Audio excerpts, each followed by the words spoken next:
এখন বই বই মোবাইল টিপতাছেন? খাবার বাইরে রাখছি, কোন সময় আমি গিয়া তাড়াতাড়ি গিয়া খান। ও মা। তাড়াতাড়ি আইন, একসাথে খামু। আচ্ছা তুমি যাও, আমি আইতাছি।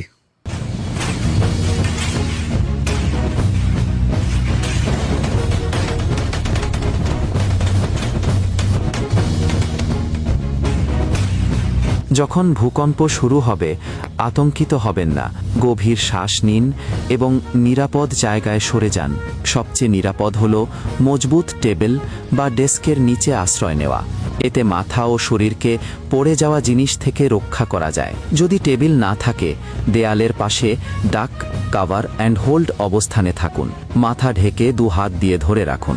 বড় জানালার কাছ থেকে, ভারী আলমারির সামনে থেকে ও কলামের মাঝামাঝি স্থান থেকে দূরে সরে যান।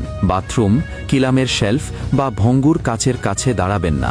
মনে রাখবেন, মজবুত কোণা, কলামের পাশ আর শক্ত টেবিলের নিচে থাকা এসবই হতে পারে আপনার নিরাপদ আশ্রয়। ভূকম্প থামা পর্যন্ত নড়াচড়া করবেন না এবং চারপাশ শান্ত হলে ধীরে ধীরে বাইরে খোলা স্থানে যান। ঘরে সব কিছু পড়ে গেছে, তোমার কিছু হয় নাই তো? মাথা ঘুরাইতেছে আমার অনেক। আসো নিচে চলে যাই, কারণ এখানে থাকা ঝুঁকিপূর্ণ। নিজে সচেতন থাকুন। একটি ছোট্ট প্রস্তুতি রক্ষা করতে পারে আপনাকে ও আপনার পরিবারকে।